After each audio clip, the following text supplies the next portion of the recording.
kita lihat hukum itu ya lawan itu mempengaruhi sih. Aku sampai bilang ke dia, ngapa sih berantem sama orang yang punya duit banget. Maksud aku ya walaupun nggak punya duit ya jangan berantem gitu. Maksud aku ya kadang-kadang hal yang kecil itu jadi besar, yang besar jadi kecil. Kalau lawannya itu ya juragan 99, siapa yang nggak tahu ya hati-hati aja gitu ya, pasti cepet lah. Aku suka nasihati dia sih, jangan aneh-aneh kayak gitu sih. Cuman ya kadang-kadang orang itu nggak tahu kenapa bisa melakukan itu. Aku sampai kepo-kepo ya di IG-nya dia, yang mana sih yang ngatain gitu. Aku nggak nemu sih. Ya nggak tahu kalau waktu dia ngatain aku di penjara kayak gitu. Aku nasihati lah. Orang yang kemarin nih seagama aja aku nasihati. Jangan terlalu euforia kayak gitu. Kadang-kadang musuh itu akan melakukan apapun. Aku tuh sering dimarahin loh, hampir tiap hari berteman sama Isa Sega. Aku bilang loh ke dia, tau nggak aku berteman sama kamu, aku tuh habis dihujat netizen loh. Tapi karena sisi baiknya kamu pernah nolong aku, baik sama aku gitu, aku mempertahankan. Tapi jangan yang aneh-aneh juga, itu kan merusak citra juga loh. Lu temenan sama orang kayak gini gitu. Makanya nanti kalau misalnya aku besok dia, aku bilang udah lah, jangan ngata-ngatain orang lagi lah. Apalagi ya kalau misalnya seteru dia oke lah, karena namanya seteru ya. Tapi ketika orang yang mungkin nggak pernah nyenggol dia, walaupun disuruh orang, dibayar orang misalnya, nggak usah. Tapi memang kali ini ada indikasi nih ada orang tertentu yang ngomporin. Kalau aku feeling sih, aku pakai feeling karena dia nggak pernah nyeritain yang laporin dia ke aku. Maksudnya kayak biasanya dia kalau musuhan sama seteru adalah dia cerita kayak gitu ya. Contohnya misalnya sama Nikita Mirzani kayak gitu kan, dia bilang lah ini Nikita Mirzani pernah menjarain aku. Karena aku kan ya bukan teman sih sama Kak Nikita ya, maksudnya aku kan fans seneng juga gitu loh. Dia pernah ketemu gitu loh, kita kayak aku pernah diundang ke rumahnya, dia tuh suka cerita nih kita tuh pernah menjarain aku loh. Aku sebel kayak gini ada cerita ya. Tapi kalau sama yang pelapor ini kan dia nggak pernah cerita sama sekali. Ada track record musuhan sama sekali. Iya, nggak ada track musuhan. Maksudnya aku heran aja ketika nggak ada track musuhan kok. Kalau sama Nikita Mirzani kan dia jujur. Aku sebel loh, dia pernah menjarain aku, dia ada cerita lah, maksud aku kayak gitu. Atau misalnya sama Gaby Vesta kayak gitu-gitu, dia ada cerita.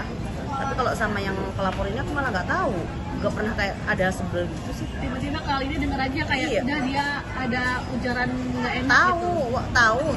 Dia kan cerita waktu aku udah di penjara gitu, dia besok aku dia cerita dia dilaporin.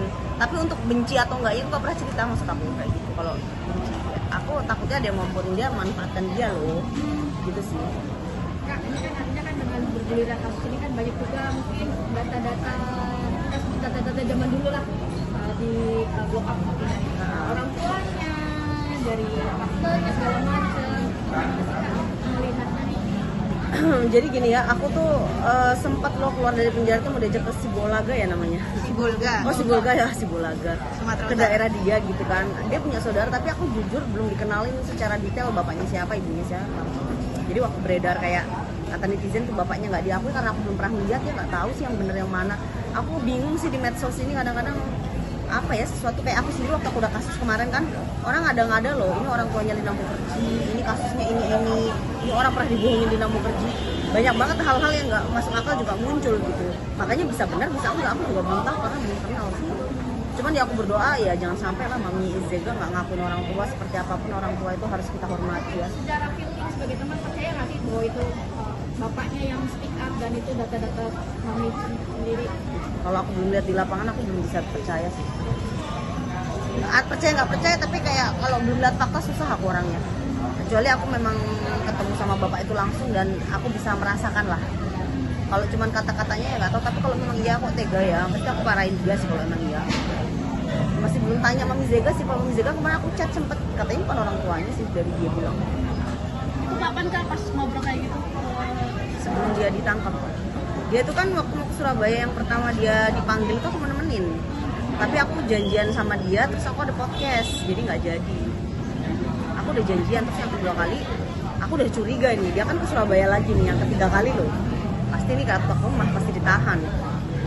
Karena kalau sudah dia tuh namanya tersangka, walaupun nggak ditahan di kepolisian, di kejaksaan pasti dia ditahan. Aku udah duga sebenarnya aku sebelum dia tuh ditangkap mau ketemu dulu sebenarnya. Tapi dia nggak balas chat karena dia aku pernah ketemu dia kan aku nanya kok nggak kayak dulu ya, dulu tuh kan kita chat-chatan terus. Aku sekarang itu mulai ada hal kayak menyendiri gitu loh, nggak terlalu pengen berkomunikasi, even sama kamu sahabat kayak gitu sih. Paling nanti aku pengen undang kamu pas syukuran rumah aku gitu. Jadi feeling itu Kuat sih. Tapi aku bilang ke dia gini ya, kalau misalnya kamu sampai ditahan di penjara, nanti kalau ada butuh uang atau apa pasti aku kasih sih. Aku nggak akan pelit, kamu kan nggak ninggalin aku dulu ya. Ya walaupun netizen ngatain lu tuh ya teman sama Zega, tapi dia kan nolong aku saat aku di penjara. penjara. Ingat ya netizen, kita tuh harus jadi manusia, jangan pernah jadi kacang lupa kulit. Jahat atau nggak jadi sama orang, yang penting kita dia pernah baik sama kita harus balas budi sih.